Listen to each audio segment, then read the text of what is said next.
Hey everybody, it's Jason with Parallel Reality coming back with you here today with an article from Red State dated January 3rd. And saw the headline. I was kind of like, oh joy. So we kind of helped with this, did we? And I mean, not in the way you think, but it says your tax dollars helped Hamas hide their October 7th planning from Israel's intelligence services.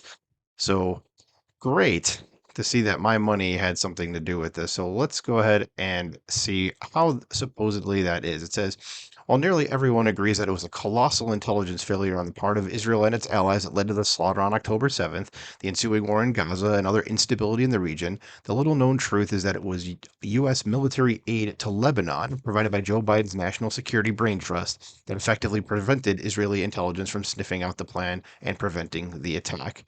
And of course, you say, how is that possible? Well, let's keep going. So to understand this, one has to look at our history with Lebanon since the Bush 43 administration. That's W. If you find yourself asking how the United States ended up funding the internal security apparatus that rolled up Israel's intelligence networks and blinded them to the coming storm, the answer is a lot like the character Mike Campbell in his novel The Sun Also Rises. I've heard of that, but I've never read it. Explaining how he became bankrupt. He says, quote, two ways, gradually and then suddenly. It started, as most foreign policy measures misadventures seem to, with an overabundance of hubris in the George W. Bush's State Department. In 2006, Israel and Hezbollah fought a nasty little war, as they tend to do, and as they are kind of doing right now. Because even though Lebanon was a virtual Iranian satrapy under the de facto control of Hezbollah, the diplomatic smart set, trademarked, the reason that we needed to try to retain some influence. As a result, we began the program of providing training and equipment to the Lebanese Armed Forces, that's the LAF, and their internal security forces, the ISF. It wouldn't take a genius to figure out what would happen. Still, the logical and foreseeable consequences of training the ISF when Iran politically dominated the country were beyond the grasp of a Harvard Kennedy school grad. Still seems that way today, where it's like we have all these supposedly smart people running the Biden administration that don't seem to know what's going on, especially when it pertains to like foreign policy stuff. So that's fun. So it says the training and equipment paid immediate dividends to Hezbollah because, of course, it did, and the ISF began trading Israeli agents and sources to Hezbollah in return for survival. And this is an account from a 2009 Lebanese operation. It says the chief of Lebanon's domestic security forces had a warning for the Hezbollah commander: "You've been infiltrated." It says with that, Rifi, well, I probably butchered that first name, says head of the U.S.-backed internal security forces, handed over evidence showing that two trusted mid-ranking Hezbollah commanders were working as informants for Israeli military intelligence, said a high-ranking Lebanese security official with knowledge of the April 2009 meeting. Wafik Safa, the security chief for the powerful Shiite Muslim militia and political organization, was silent. They were shocked, said the security official, who spoke on the condition of anonymity because he wasn't authorized to speak on the subject. Things moved quickly after that. The Hezbollah commander called Rifi the next day to assure him that the militant group would take care of the alleged infiltrators, who were never heard from again. The security official said, well, of course they weren't. It's like, what did you think was going to happen when that happened? With the rise of ISIS and the effective dissolution of Syria, more money was directed to the LAF and ISF because they were viewed in foggy bottom as the glue that was holding Lebanon together. Money to supply the LAF and ISF with equipment and training continued during or under Obama and grew under Trump. By 2020, the U.S. was spending $242 million annually in Lebanon, up from $213 million in Obama's last year in office. Well, why that can't be spent on American citizens in some fashion, I don't know.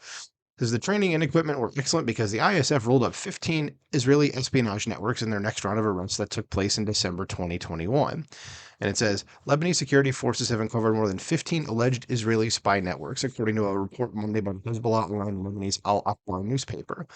According to the report, each of the rings operated independently across Lebanon and even Syria. The paper called the discovery one of Lebanon's biggest security operations since 2009. The operation reportedly began work 4 weeks ago, when the Lebanese Internal Security Forces Directorate began tracking the networks, which it said were tasked with collecting information of Hezbollah and various Palestinian factions in the country one by one. The article continues, says, in 2022, Lebanon had a financial crisis that resulted in the LAF and ISF being unable to pay the soldiers and secret police. Because those agencies were considered crucial to Lebanon's survival as a nation, the Biden White House stepped in to reprogram $67 million in foreign military financing to pay for the salaries of the LAF and ISF. So not only are we paying the salaries of like everybody in Ukraine, it seems, but we're paying for the salaries of the folks here in Lebanon as well for the salaries of the LAF and ISF. So let's just pay everybody's salaries everywhere, I suppose. Says the White House made the right decision more than 6 months ago when it increased its support for the Lebanese armed forces following a precipitous devaluation of the Lebanese lira that has left soldiers without a living wage and hamstrung the military's basic activities. The LAF performs critical functions that go far beyond the role of militaries in typical countries. It provides vital domestic policing of sectarian feuds. It monitors and deters the active threat posed by the Islamic State and other groups. It patrols the country's porous borders, and in times of crisis, like the present, it is responsible for crowd and riot control. Further, the military is perhaps the sole institution in Lebanon that welcomes members of all sects and serves the national interest rather than the agenda of a single warlord or sect. Simply put, if Lebanon can't pay its soldiers, those soldiers can't hold Lebanon together. So that's good. Says in January 2023, the State Department came through with another 72 million to support the LAF and ISF salaries. Again, let's just keep doing that, I guess. Why? I don't know. I don't even know what to say there. As the U.S. funded ISF was rooting out Israeli intelligence networks, what else was happening in Lebanon?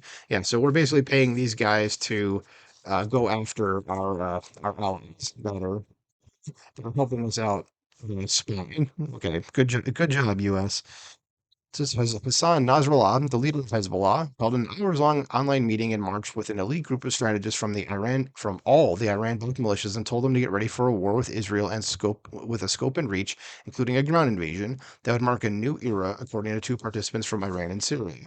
The participants spoke on the condition of anonymity because they were not authorized to publicly discuss the meeting.